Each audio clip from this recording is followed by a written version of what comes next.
Welcome to the latest episode of Branding the Experience. We discuss ways how we can create environments where employees actually want to come to work and customers want to keep coming back.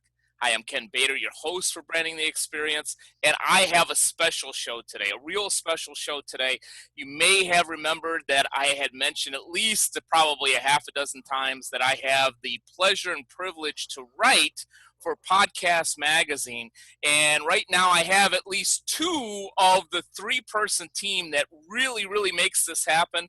And before I truly bring them on the show, I want to share my screen just real quickly, because if you go to the website, you see Steve Olsher, our editor-in-chief. You see all of our category directors, of which, again, I am privileged to be one. But what you don't see on the website, you just see in this one little section of page 3 of the magazine every month, are the three ladies that really do make this happen. And that's executive editor Kelly Poelker, creative director Elizabeth Scott, and assistant editor Megan Yakovich. And they are with me today. Elizabeth may be on here a little bit later. She's busy. But I definitely have Kelly and Megan. Kelly, Megan, welcome to the show. Thank you. Hi, Ken. Thank you. Well, it's awesome to have you. Yeah, I've wanted to have the three of you on this show for a while because bluntly, and I know Kelly's known me for at least the last 4 years, so she knows that I could be blunt, is that this team, whether it's been a traditional employee-employer team, or a conglomeration of entrepreneurs and partners and so forth. This team is literally the best team I've been a part of, with so many different personalities in probably the last 20 years, period. Wow. Without Yay. question. That's awesome. I've got to go back to the 90s, at least personally. Maybe I'm the problem, who knows? And maybe I learned something along the way. I've got to go back to the 90s to really look back at a team that worked. And this is not a traditional employee-employee relationship. We all work freelance on this. And we come up with a beautiful magazine every month.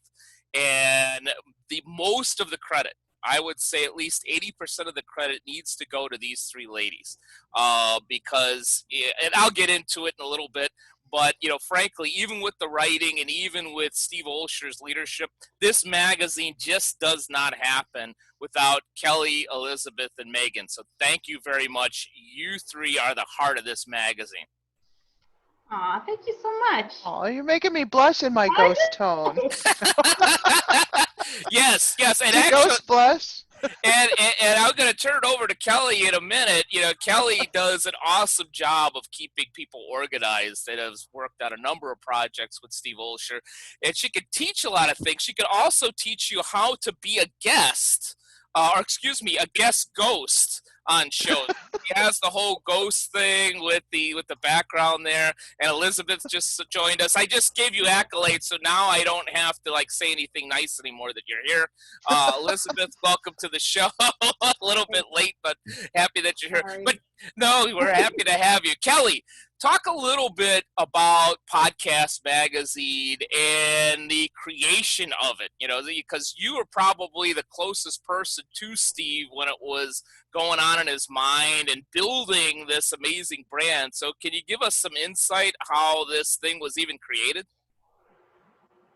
Well, he was at a Brendan Burchard event, and I was at a Launch Your Podcast event, and we were texting. And he's like, should I get this or should we do this? And 5 seconds later, he's like, we're doing a magazine. I'm like, okay. And then we talked about it. But yeah, it just, he was at Brendan's event, and Brendan started Influencer Magazine. Actually, I don't even think it's launched yet. And this was back in October 2019. And we just proceeded to put together an awesome team and hit the ground running. And 100 days later, we kicked out our first magazine. We've got 20 other people besides Ken that write for us, and Megan checks all those words for us, and Elizabeth makes it look so beautiful. She It's just, does. we get so many compliments on just how well put together it is, and yeah, she does an awesome job. But that's how it was born. Another Steve idea, and then we roll with it and make it happen. So Well, I'm glad that he's got the three of you, because that role might have turned into a biscuit or something real quick. My poor attempt at humor.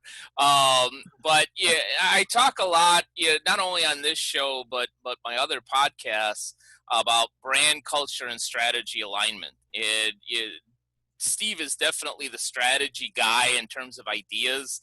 I found that, Kelly, you're the implementer. You're the one that, okay, this is how we can do this and organize all this. But without, a really sharp visual brand, this doesn't keep rolling, to keep with the analogy. It just doesn't. Much like food, people eat first with their eyes. You could have the best writing in there, but if it's not visually pleasing, whether it's physical or online, to actually turn that next page, it just doesn't work. And Elizabeth does an awesome job with graphic design. Tell us a little bit about, since you just popped on, tell us a little bit about your background, and also, how you go about picking the great visuals for each magazine every month. Sure.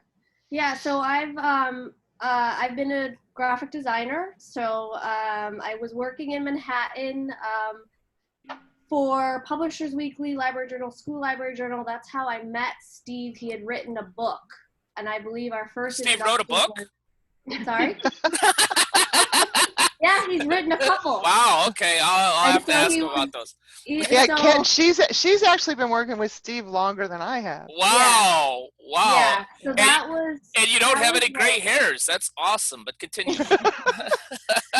That was, yeah, it's been a long time that I've been working with him. So I don't know exactly, it's been a while. So ultimately I was helping him on my, freelancing on the side, still working a 9-to-5 job. And eventually I built up enough clients on the side that I decided to just try it full time. And it's been 8 years now. So I'm full-time freelance designer. Steve is probably one of my first clients, and now he's certainly my best client. And he approached me, as Steve does. He gives you just little tiny nuggets of information, and he's like, hey, I put up this contest to design a cover, maybe you want to try it. And I go, all right, let me okay. So I check it out and I see what other people design. I'm like, I could beat them, let me just try this. So that contest turned into, now we actually need to design the magazine. And this was at the very early stage where he and Kelly hadn't really fleshed out the category idea that there would be 19. He said about 30 pages. It'll be about 30 pages. And I said, okay.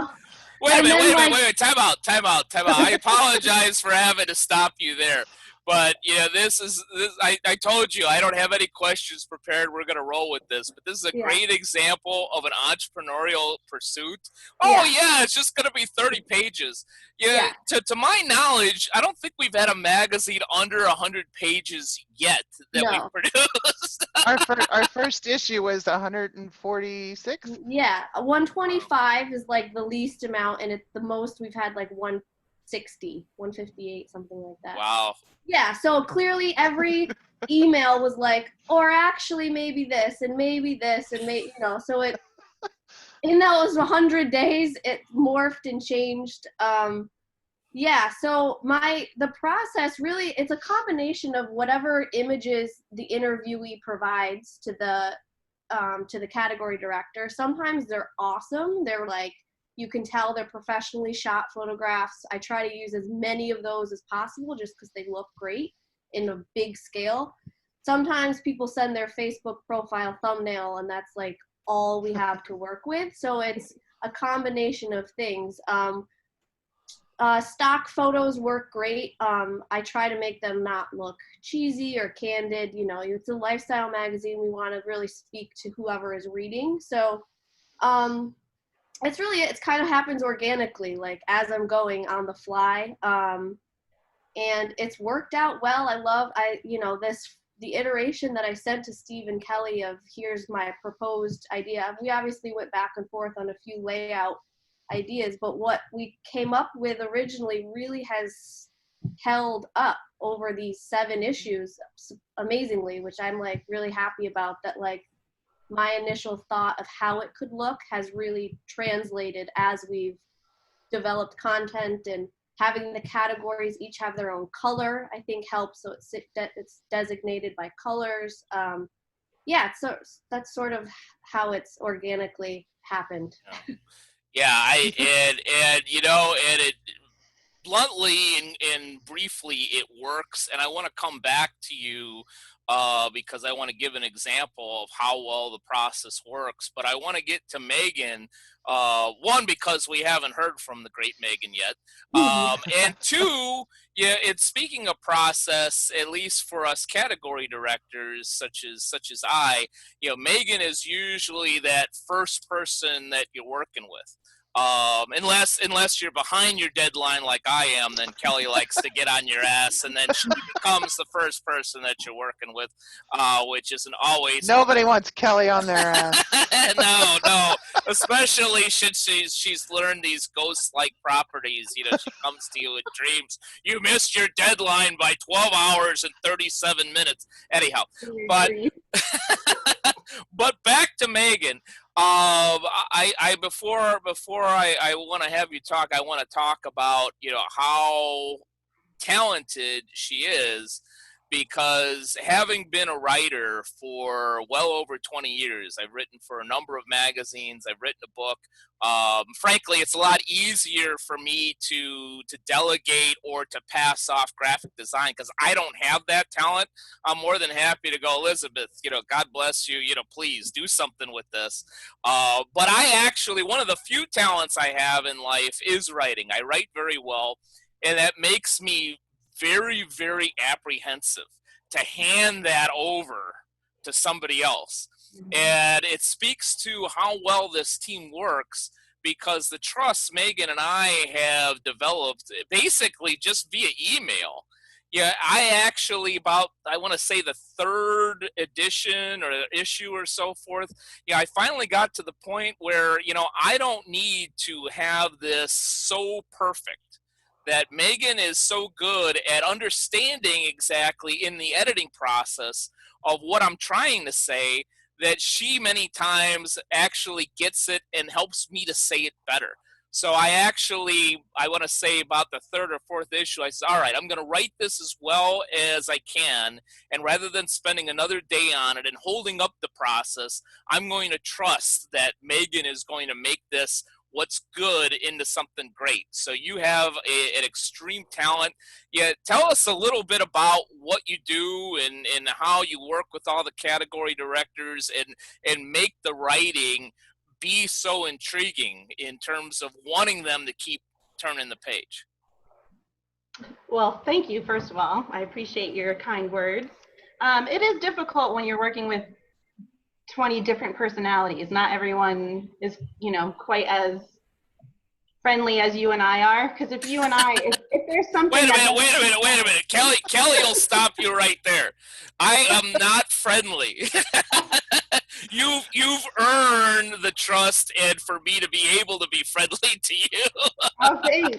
You know, earlier you said you've known her for 4 years and she knows you can be blunt, and I'm thinking, I've known you for about 6 months, and I knew by like month 2 that you can be blunt. But I love that, you know, we can be honest with each other, and I completely understand, because you were saying earlier, it's hard to hand over your writing pieces. I mean, it's your baby. You work really hard on it. You go through an interview. It takes a long time. So I absolutely understand it.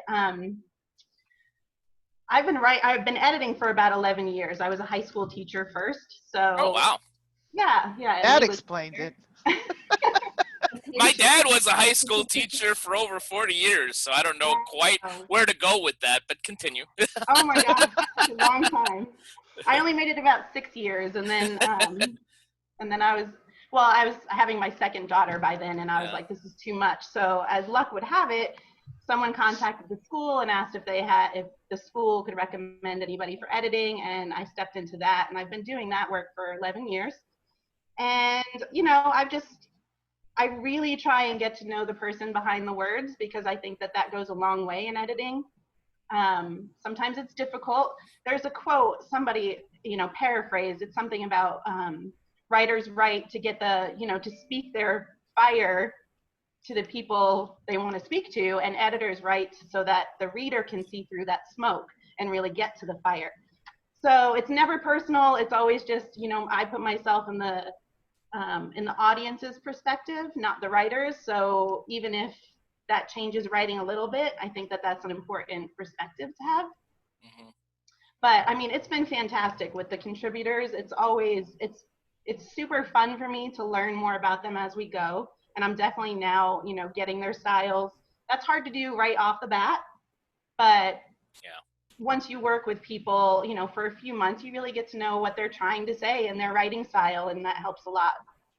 Yeah, and when it comes to the category directors, we haven't had a ton, but we've had a little bit of turnover where we've changed some category directors.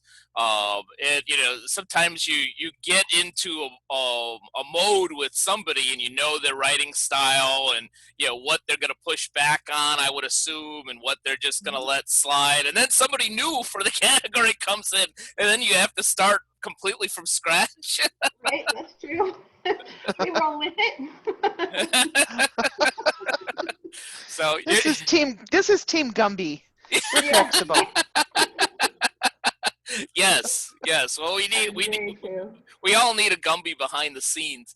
But in terms of the process, and Kelly, maybe you could speak to this a little bit.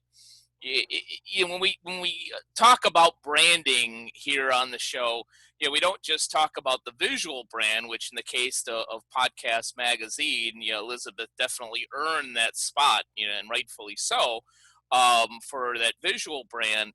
But it's about branding the experience, and you can't create an experience first, in my mind, for your customers. In this case, for all the readers, until you've created an experience for the team behind it. Because if the experience for the team, frankly, if it sucks, you're going to have people, especially in a situation like this, where we're all entrepreneurs, we all have very strong personalities, we all have other jobs, other things that we're doing, where if it's going to be a grind, if we're not all working as a team, we'll just go, yeah, have a nice day, I'm going to go and do something like this. But we've had very, very little of that. So can you talk a little bit about the team dynamic that we have and the branded experience that we're able to create for all of the people, including us four here, before an article or a magazine even came out? I think we attract a certain type of person. And that's evident in, the bulk of the and me writers too. that So we that's have. awesome that you still let me in. That's kind of cool, but go ahead. I tried to shut the door, but no, he's a Blackhawks fan. Shut that damn door. But Steve's from Chicago, so I didn't have a choice. He's a hockey fan. Yeah, I get it. I think you look at the majority of our writers are also our icons of influence. And people that we have established relationships with and know what they're all about. They're the givers that they are, and they also recognize the opportunity to establish their place in as an influencer with the magazine, and it all just works together. And Steve's a special kind of person in who he attracts, and I just emphasize that, and we all just work together really smooth. We're a family in everything that we do. Sometimes there's infighting in the families. We I work wouldn't know through it. about that. We talk, when you piss me off, Ken, I'm going to tell you so. But I will say that Kelly's ability to organize this all is like, it's not flawless, but it's pretty it's pretty incredible. Like it's because in the beginning stages before we launched, we had so October to January, where it really was like building it from the ground up. Nothing was in place, no systems, no processes. And so I was trying my best to go, okay, so if I wanted to, like I would pose a question to Kelly, like, okay, how do I get a picture from this interviewee if they want? She's like, okay, Google Drive. So we'll create this folder structure. And I said, okay, but like, do you want, it was so nitty gritty in the beginning, and Kelly always managed to come up with an answer that, again, has held true through these 7 issues. We've had to do some minor tweaks in the processes, especially when Megan came on board to edit, which added another step of the, editing it before it came to me. That we had to rearrange a few things, but for the majority, Kelly has created systems where it's like, it really has made it seamless so that there's not so much confusion back and forth. Oh, I sent it, you didn't get it. It obviously happens because there's so many people working. It's not like all 20 people really have to know the steps. There's always a few that are like still quite, I don't remember, but for the most part, it's like, it's been pretty seamless of cranking these out. And so we've been able to do it every month without problem. I mean, we haven't been late on publishing an issue. So yeah, there's a lot that Kelly is responsible for setting up. So well, thank you. Well, and I kind of feel like Kelly has everyone's back. I mean, she's got all this contributors back, but if Elizabeth and I are all of a sudden like, we had a standstill and we need help, she's, I know she's got our back too. So there's like this respect thing that's happening on all levels that I really appreciate too. Yeah, Kelly's the gatekeeper of everybody, and if you need help, you go to her, and she'll whip you. So whoever needs whipping. I give Kelly a lot of crap. It's the Chicago St. Louis thing. She cheers for the wrong teams for the most part. I should have wore a blue shirt today. What was I thinking? Like I couldn't just go and grab a Blackhawks thing. If you do that, I will. I actually did a branding the experience years ago with a former client of mine who was an annoying St. Louis Blues fan.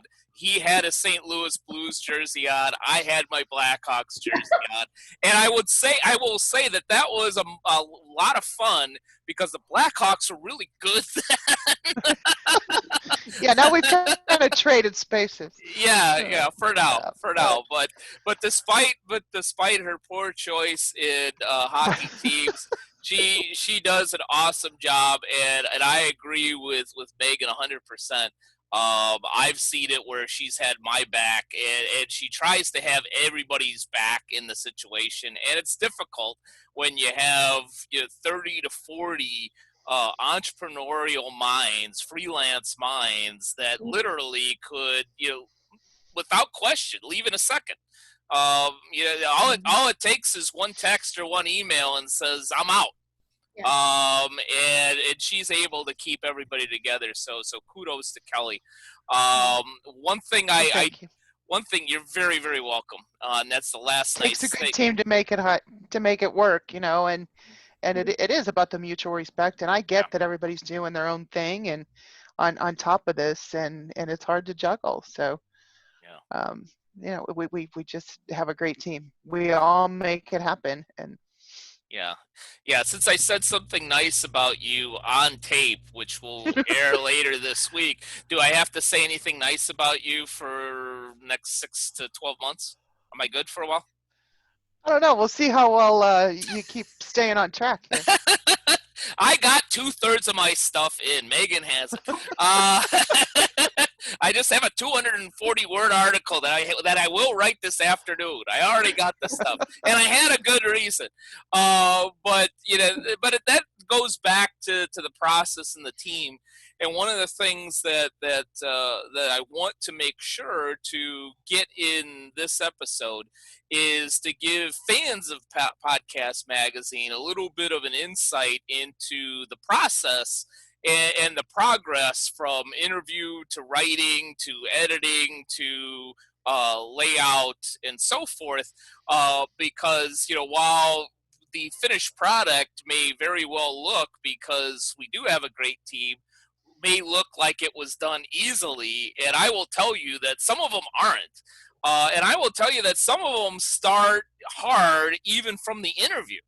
And I'll give you one example, which I know Megan and Elizabeth will remember. I had the pleasure of interviewing a couple of folks that produced the podcast Obsessed with Abducted in Plain Sight, which was based upon the popular Netflix documentary.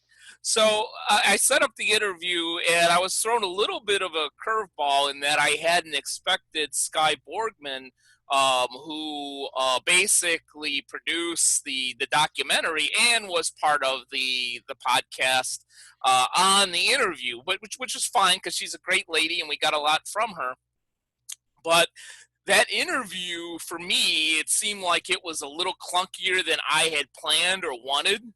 And then when I went to go write it, that for some reason was, in my brief history with Podcast Magazine, was the toughest article to write. I went back and forth from the recording to the Word document about maybe 3 or 4 times. It never really flowed. I wasn't happy with it. And I think that was right around the time, thank the good Lord, that I had already built trust with Megan. And that I'm like, all right, you know what? Somebody as sharp or sharper than me needs to tackle this. And I literally said to myself, I'm not going to go 4th round on this. I'm going to send it to Megan, and if she says it's crap, then we just won't have a true crime article this month.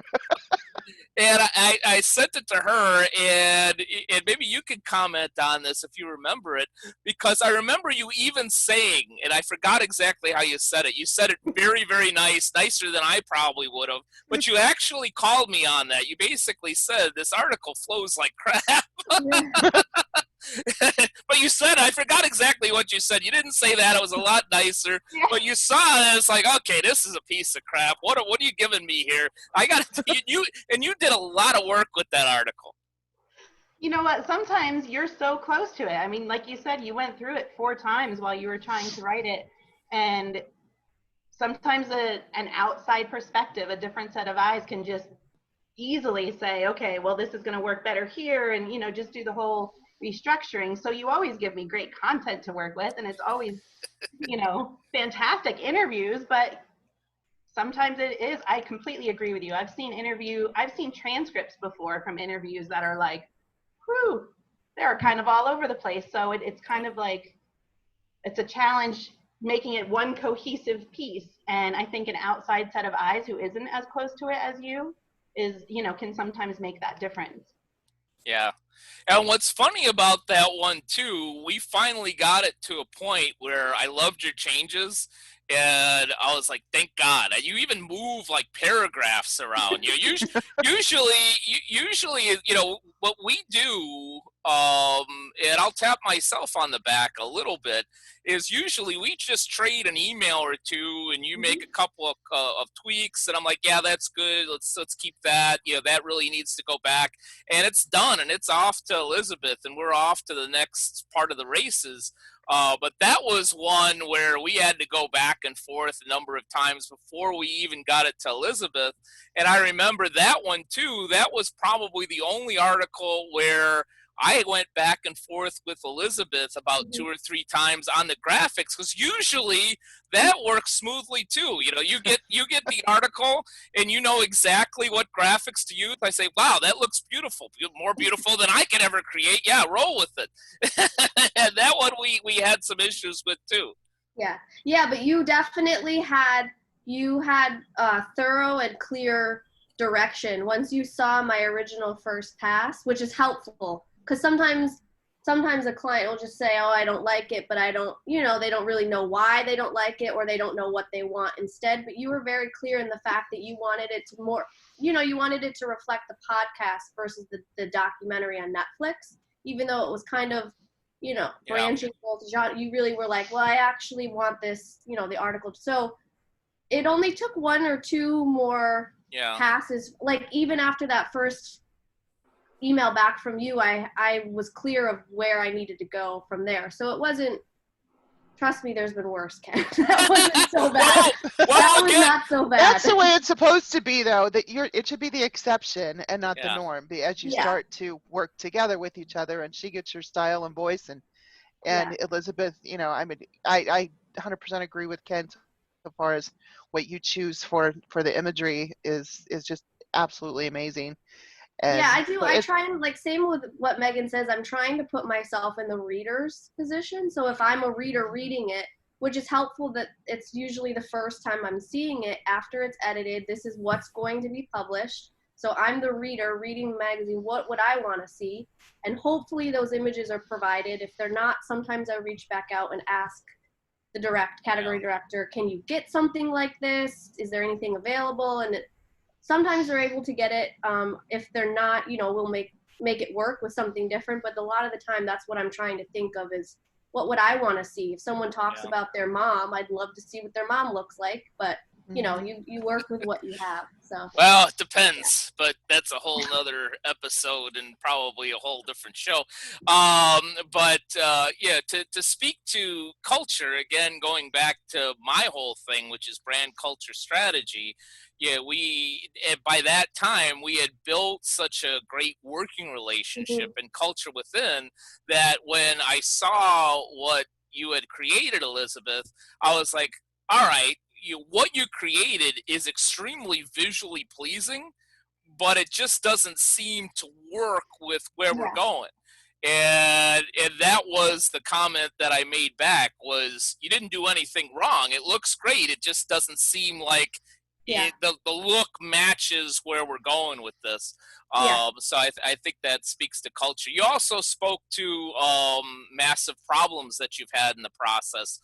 So I'm going to put Kelly on the spot, especially since I know a lot of the fellow category directors. Some of them have even been on this show. So you want to call anybody out with the worst? Let me backtrack, because I know what Kelly's going to say. Without putting anybody on the spot, any of my fellow category directors, do you have like one process story that you could share where it was like, just like, oh God, can we just get this article done already? We say that about issues, not an article. Like, even this month's issue was a nightmare, and it's because of the, we that's why we're cracking the whip on getting the deadlines met, because it just puts nothing but undue stress on these two. Now, I mean, I think July was the worst. July was a rough one too. August is a step in the right direction. September seems to be going great so far. We're only on August 4th, so we'll see how the rest of the month plays out. But I really felt it on July with getting deadlines. And I think it's hard for contributors to understand exactly what we're doing on the back end. They don't realize how time consuming it is and how much work goes into it. So I can see on their end how it's hard to get interviews scheduled sometimes, and it's hard to, be on our deadlines, and they look at it like, wow, that's like a month in advance, but they're not really seeing all of the back end and the back and forth. It's not like it's, an immediate, okay, this is done and it goes right off to Elizabeth. Sometimes there's several, back and forth between me and the contributor. And then of course there's the approval by the interviewee. So you never know how long it's going to take for that article to really be ready. Yeah. Mm-hmm. Yeah. I will say, as a category director, that the hardest part for me, one of the most fun parts, one of the most fun is doing the actual interview with the podcaster from the show that you're covering. That is a ton of fun. And then step 3, once it's the first draft is written, getting it to Megan is a fun part because I always look forward to see, okay, well, what changes did you make? It's that step 2 part that is, pardon my French, a bitch. At least for Right. me, because it's like, all right, I've done this interview, and sometimes I have, like, for instance, to give a clue into September, the interview that I did with Heather Ashley for Big Mad True Crime was an awesome conversation. It flowed really well. I had like 40 to 45 minutes of content just right there. But 45 minutes of content is too much, frankly, for Beyond the Microphone article. So I actually have to sift through. And so in order to get that done, it's not like, a half hour, 40-minute I'm talking to a podcaster. For me at least, I have to block out about 2 hours of focused time. I mean, it can't be a Saturday where my beautiful wife wants to play 20 questions with me and interrupt me while I'm trying to do something. It can't be where, the darn phone is still connected and it's going to ring and I got a telemarketer. It's got to be a focused time with 2 laptops, one playing the recording, another one with the Word document with a pause and go back and forth, and then I can that's the rough part in terms of getting from step 1 to step 3 where it's even halfway decent for Megan to look at it and say, I've got people when I used to teach in high school that could write better than this. I mean, what am I getting here? I would never say that. Mm-hmm. You just think it. I get it. So So Ken, as the solution finder, do you make marks and notes when something during the interview, like, this is something I definitely want to make sure I mention in the article, and do you do that as you're interviewing, I or you do try not. to go back and do it all? I do not, and there's a method to that because I used to back in the day when I had hair and I used to do interviews for articles with notes. I found that I missed a lot. And Mm-hmm. so when I do the actual interview, I don't want to have notes. I don't want to write anything. I want to have a conversation just with that individual or a couple of people like we were having a cup of coffee. And I find that it makes my interviewees feel very comfortable. They're not on the spot. I'm not writing things down, and making them feel uncomfortable. Like, oh, did I say something I shouldn't have, or what have you? And then what I also do, because sometimes, believe it or not, I actually try to be ahead of the game, Kelly. is I know you do, but is sometimes I'll do the interview as much as 6 to 8 weeks, before it's actually due. And so what I'll do before I get to the recording and begin typing, I'll actually listen to another episode or two before I get to so I might have some new stuff on there. So mm-hmm, there you go. mm-hmm. But to kind of wrap this up, because I know, again, you 3 ladies are the backbone to this magazine, and you probably have a September issue to actually begin working on in a few minutes. But just to kind of wrap this up, I'll start with you, Kelly, since you probably have the best answer to this. What's coming up for Podcast Magazine for all the folks that are watching this that are avid readers or that are soon going to be subscribers after this? What's coming up for Podcast Magazine that our readers can get excited about? That's a good question. Of course, we'll have the podcast, the Beyond the Microphone podcast, that'll start pushing out some of these fabulous interviews in the raw, that everybody can listen to. And I mean, the content and features, we've got some new things coming out. Actually, in the August issue, where the new pods on the block was introduced for those that have started a new podcast, they can kind of get a little bit of a feature in there. And